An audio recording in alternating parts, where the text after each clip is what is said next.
അല്ല അന്ന് ഈ ചേച്ചി ഇപ്പം ഒന്ന് സലീമയുടെ ഭയങ്കര തിരക്കിലായിരുന്നു നമുക്കൊക്കെ അറിയാം. അന്ന് ചേച്ചി എപ്പോഴെങ്കിലും പറഞ്ഞിട്ടുണ്ടോ വീട്ടിൽ കിട്ടണില്ല മിസ് ചെയ്യുന്നു എന്ന് എപ്പോഴെങ്കിലും ഒരിക്കലും ഇല്ല. പറഞ്ഞിട്ടില്ല? ഇല്ല ഇല്ല ഇല്ല, നമുക്കറിയാം, നമ്മുടെ തിരക്കറിയാലോ.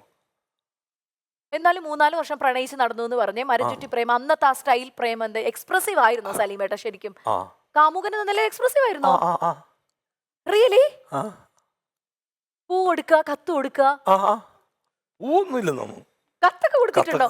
ചേച്ചി കത്തൊക്കെ സൂക്ഷിച്ചു വെച്ചിട്ടുണ്ടോ? അത് ബോംബുകളായിട്ട് വീട്ടിലിരിക്കുന്നു രണ്ടുപേരും. ആണോ? എന്നാ വീട്ടുകാർ അറിയാതെയാണോ പ്രണയിച്ചത്? വീട്ടുകാർ അറിഞ്ഞാലും കാര്യം പറഞ്ഞേക്കോ?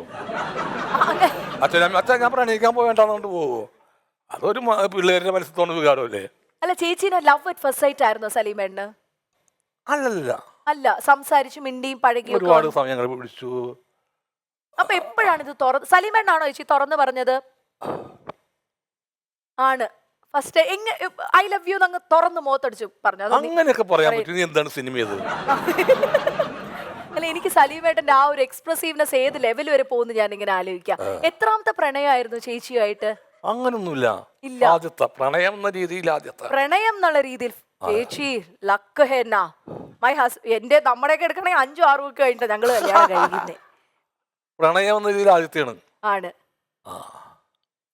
അല്ലാത്തതൊക്കെ തമാശ കളിയില്ലേ, അങ്ങനെയൊക്കെ ചെയ്തിട്ടുള്ളൂ. ഒരാളായിട്ട് ആത്മാർത്ഥമായിട്ടുള്ള ഒരു. എന്നാലും ചേച്ചിക്ക് ആദ്യമായിട്ട് മേടിച്ചു കൊടുത്ത ഗിഫ്റ്റ് ഏതായിരുന്നു സലീമേട്ടൻ? വാച്ചായിരിക്കുള്ളൂ.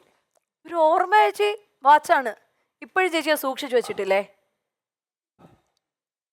അതെന്താ വാച്ച് സെലക്ട് ചെയ്ത് കൊടുത്തത്? ഞാൻ ദുബായി പോയപ്പോ, പ്രോഗ്രാമിന് ദുബായി പോയപ്പോ അവളെ വാച്ച് വാങ്ങിച്ചു. അവള് കല്യാണം ഉറപ്പിച്ചിരുന്നൂടെ? അങ്ങനെ വായിച്ചു. കല്യാണം ഉറപ്പിച്ചിട്ട് അച്ഛനമ്മമാർ അറിഞ്ഞപ്പോ എന്തെങ്കിലും യുദ്ധം അങ്ങനത്തെ പ്രശ്നം ഒന്നുമില്ല? അവളുടെ അച്ഛനമ്മയ്ക്ക് ലോട്ടറി അല്ലേ അടിച്ചേക്കണത്. അവര് യുദ്ധത്തിന് പോവോ? യുദ്ധത്തിന് പോവോ? യുദ്ധത്തിന് പോവില്ല.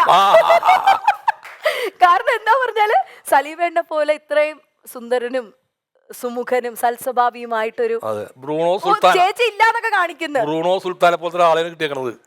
അപ്പൊ അമേരിക്ക യുദ്ധത്തിന് പോവോ? ഇല്ല.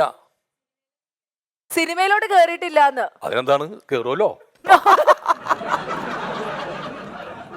അല്ല ഭയങ്കര പൈങ്കിളി പ്രേമമായിരുന്നു ഇവിടെ. കാരണം ഇന്ന് നമ്മളിപ്പോ ഇന്നെന്ന് പറഞ്ഞാൽ വാട്സാപ്പില് യു കമ്മിങ് ഡാ, ഐ എം നോട്ട് കമ്മിങ് ഡാ, today let's go for A date night. ഇന്ന് ആ ഒരു ലൈൻ ആണല്ലോ. അന്ന് അങ്ങനെ കാണാനും മിണ്ടാനും ടൈമൊക്കെ നോക്കി. അതെ, ഒരു രസമുണ്ടായിരുന്നു. ഇന്നത്തെ ഇപ്പൊ ഈ വാട്സപ്പ് ഒക്കെ ഉണ്ടായിരുന്നെങ്കിൽ കുറച്ചുകൂടെ എളുപ്പമായിരുന്നു എന്ന് ഇപ്പൊ സലീമേട്ടന് തോന്നുന്നുണ്ട്? ഇല്ല, എനിക്ക് അങ്ങനെ തോന്നാറില്ല. എനിക്ക് അത് തന്നെ സുഖം. ഒരു കത്തൊക്കെ കൊടുത്ത് കാത്തിരിക്കുക, അതെ, ബസിന്റെ ടൈമൊക്കെ നോക്കി ഇങ്ങനെ ഇരിക്കുക, അടിപൊളി ചായ കുടിച്ച് ഇങ്ങനെ ഇരിക്കുക. സലീമേട്ടനാണോ വീട്ടിൽ ചെന്ന് പറഞ്ഞത്? ചേച്ചിയുടെ വീട്ടിൽ ചെന്ന്? അല്ലല്ല, അപ്പൊ വീട്ടുകാരെയൊക്കെ വീട്ടുകാരി ഒരു എതിർപ്പ് ഒന്നും വന്നില്ല? ഇല്ലെന്നേ. അടിപൊളി കേട്ടോ, വെരി സ്മൂത്ത് റിലേഷൻ. എന്നാ വേണോ ഇനി? പ്രണയിച്ച പെൺകുട്ടീനെ തന്നെ കല്യാണം കഴിക്കാൻ പറ്റുന്നത് അതൊരു വലിയ ഭാഗ്യമാണ്. കാരണം ഓർമ്മകളെ എങ്കിലും നമ്മൾ ബാക്കി നിർത്തുന്നില്ല, നമ്മുടെ കൂടെ കൂട്ടിയാണ്. ആണ്, അതല്ലേ ഏറ്റവും വലുത്. ആണ്. പ്രണയിച്ച പെൺകുട്ടി വല്ലയിടത്തും പോയിരുന്നെങ്കിൽ നമ്മൾ അതൊരു ഓർമ്മയായിട്ട് കിടക്കുന്നതിനകത്ത്. എന്നെ സംബന്ധിച്ച് അതില്ല. അപ്പം ഏട്ടൻ ഇങ്ങനെ ഇഷ്ടമാണെന്ന് പറഞ്ഞപ്പോ തന്നെ ചേച്ചി ഓക്കെ പറഞ്ഞോ? പിന്നെ അല്ലാണ്ട് കണ്ടോ, ഒരുപാട് പരിചയപ്പെട്ടു, ഒരുപാട് നാളുകൾക്ക് ശേഷം. അവൾ മാനസികമായിട്ട് ഏകദേശം ഒന്നായി കഴിഞ്ഞിരുന്നു. ആണ്. ഈ പറഞ്ഞ പോലെ ചന്തു ഉണ്ടാവുന്നതിന് മുമ്പ് ആ പേര് പോലും മനസ്സിൽ എന്തോരം അടുപ്പുണ്ടായിരുന്നു.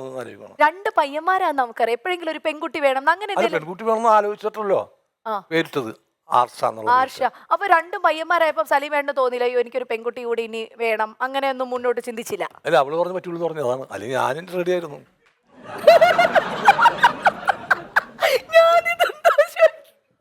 ഞാനീ പേരെന്ത് ചെയ്യും? ആർഷ എന്നുള്ള പേര് ഞാൻ ചെയ്യണം. ഞാനൊരു കാര്യം ചോദിക്കട്ടെ, ഈ ആർഷയെ തന്നെ ഉറച്ചു നിൽക്കാൻ കാരണം എന്താ?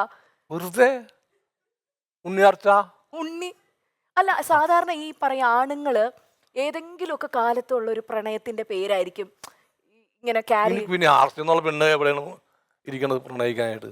ആർച്ച. അപ്പൊ ഈ ആർച്ച എന്നുള്ള പേര് പിന്നെ ഇടാൻ പറ്റും? ഇനി എനിക്ക് തോന്നുന്നു ചന്തു ആരെങ്കിലും കല്യാണം കഴിച്ച അവർക്ക് പെൺകുട്ടി ഉണ്ടാവണമെങ്കിൽ ചിലപ്പോ ആർച്ച എന്നുള്ള പേര് അവനല്ലേ തീരുമാനിക്കണ്ട. അത് ശരിയാ, ഞാനാണ് തീരുമാനിക്കണത്. അത് ശരിയാ.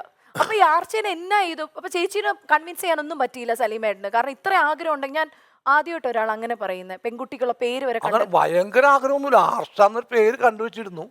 ഓ പേരിന് വേണ്ടി. ആ ആ വേണമെങ്കിൽ പേര് വേസ്റ്റ് ആക്കാണ്ട് നമുക്ക് ഈ ഫുഡ് വേസ്റ്റ് ആക്കരുത് പറഞ്ഞ പോലെ പേര് വേസ്റ്റ് ആക്കരുത്. അത് ചെയ്യായിരുന്നു. ചേച്ചിനോ?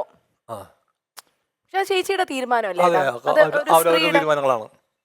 കാരണം ഇപ്പൊ കുട്ടികളെ വേണ്ടാന്ന് വെച്ച് നിൽക്കുന്ന ഒരു അതെ ജനറേഷൻ അതെ ഉണ്ട്. അതെ അതെ അതെ. അതിന്റെ ഇടയിലേട്ടാ 2 പയ്യന്മാരെ കിട്ടിയില്ലേ, അതെ. അത് തന്നെ ഒരു വലിയ. പിന്നെ പയ്യന്മാരായപ്പോ സലീമേണ്ട ഒരു സന്തോഷം തോന്നിയോ? കാരണം പയ്യന്മാരാണ്, നമുക്ക് ഇനി വലിയ പ്രശ്നമൊന്നുമില്ല അങ്ങനെ, അതോ?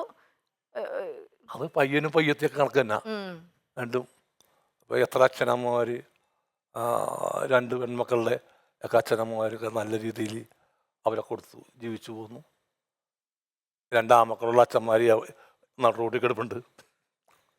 എന്നാൽ അതൊന്നും ഒരു ഇതില്ല. ബന്ധമില്ല. എന്നാൽ ഈ ആർച്ച എന്നുള്ള പേര് മാത്രമേ ഉണ്ടായിരുന്നുള്ളൂ, അതോ വേറെ ഏതെങ്കിലും 2 പെൺകുട്ടി? ഒന്നുമില്ല, ആർച്ച. അത് പൊളിച്ചു കേട്ടോ. പിന്നെ ഈ ഈ സമയത്തൊന്നും അറിഞ്ഞില്ല, പ്രസവിച്ചപ്പോഴാണ് മനസ്സിലാവുന്നത് ആൺകുട്ടിയാണ്, ചന്തുവാണ് വന്നേക്കുന്നത്. ഇന്നലെ പ്രസവിക്കുന്നതിന് മുമ്പ് പറയും നമുക്ക്. അല്ല ഇപ്പത്തെ സ്കാനിങ് ഒക്കെ ഇല്ലേ? സ്കാനിങ് ഇപ്പോൾ ഇവിടെ കേരളത്തിലൊന്നും അത് ഇന്ത്യയില് ജെൻഡർ വലിയ പാടാണ്, നടക്കില്ല. അപ്പൊ ആദ്യത്തെ പോയിന്റ് ആണ് സലീമേട്ട, സിനിമയ്ക്കകത്തെ രാഷ്ട്രീയം ഉണ്ടോ ഇല്ലയോ അതിൽ സലീമേട്ടൻ അവർക്ക് രാഷ്ട്രീയമുണ്ട്. ഉണ്ട്. ഉണ്ട്. എങ്ങനെ അത് ഇത്ര കൃത്യമായിട്ട് സലീമേട്ടൻ അത് പറയുന്നത് എന്തുകൊണ്ടായിരിക്കും? അല്ല അത് തെളിവല്ലേ. ഇപ്പൊ എത്രയോ പേര് രാഷ്ട്രീയ പ്രവർത്തകരായിട്ട് സിനിമയിലുണ്ട്. ആ അങ്ങനെയല്ല, ഒരു പൊളിറ്റിക്സ്, ഒരു ഇന്നർ പൊളിറ്റിക്സ് സിനിമയ്ക്കകത്ത് വർക്ക് ഔട്ട് ആവുന്നു ഇങ്ങനെ പലരും ഇങ്ങനെ കമന്റ് ചെയ്യുന്ന കാണാം. അങ്ങനെ എന്തെങ്കിലും സലീമേട്ടന് തോന്നിയിട്ടുണ്ടോ? അതിന്റെ പ്രവർത്തകർ കൂടിയിട്ട് ഒരു ഒരു സിനിമ അകത്തൊരു രാഷ്ട്രീയ കക്ഷികളുടെ അതിപ്രസരം ഉണ്ടാകുന്നോ? സിനിമക്കുള്ളിൽ രാഷ്ട്രീയമുണ്ട്, രാഷ്ട്രീയമില്ലാണ്ട് ഒന്നുമില്ലല്ലോ. ഒന്നുമില്ല, സാധാരണ ഒരാളിലും വരെ രാഷ്ട്രീയമാണ്. Done. ഇനി സൂപ്പർ സ്റ്റാർ ഇല്ലാതെ വിജയിക്കുന്ന മലയാള ചിത്രങ്ങൾ വിജയിച്ചുകൊണ്ടിരിക്കുകയാണല്ലോ ഇപ്പോൾ. എപ്പോഴും വിജയിച്ചിട്ടുണ്ട്. ഇപ്പോഴല്ല, ആദ്യകാല സിനിമയുടെ ചരിത്രം തുടങ്ങി സൂപ്പർ സ്റ്റാർ ഇല്ലാത്ത സിനിമകൾ വിജയിച്ചിട്ടുണ്ട്. സൂപ്പർ സ്റ്റാറുള്ള ചിത്രങ്ങൾ പരാജയപ്പെട്ടിട്ടുണ്ട്. സൂപ്പർ സ്റ്റാർ ഉള്ള ചിത്രങ്ങൾ വിജയിച്ചിട്ടുണ്ട്. അതിനൊന്നും ഒരു പ്രത്യേകത ഒന്നുമില്ല. അത് കഴിവുണ്ടായിട്ടും അവഗണിക്കപ്പെടുന്ന നടന്മാരുണ്ടോ മലയാളത്തില്? ഇല്ല. അതെന്തോ അത് എന്താ എന്തെങ്കിലും കഴിവുറവുണ്ടാവും അവന്. കഴിവുണ്ടെങ്കിൽ അവൻ അവഗണിക്കപ്പെടില്ല, കേറി വന്നിരിക്കും. വന്നിരിക്കും. അവനെ തല്ലി കൊന്നാലും അവൻ പോവില്ല. എന്തെങ്കിലും കുഴപ്പം ഇവന്റെ പേരിലുണ്ട്. ആണ്. ഇനി ദ്വയാർത്ഥം നിറയുന്ന ഇന്നത്തെ കോമഡി സീക്വൻസസ് കുറെയൊക്കെ ആവശ്യമാണത്. ആവശ്യമാണ്. കുറെയൊക്കെ ആവശ്യമാണ്. അത് വൾഗറാവാതിരുന്നാൽ മതി.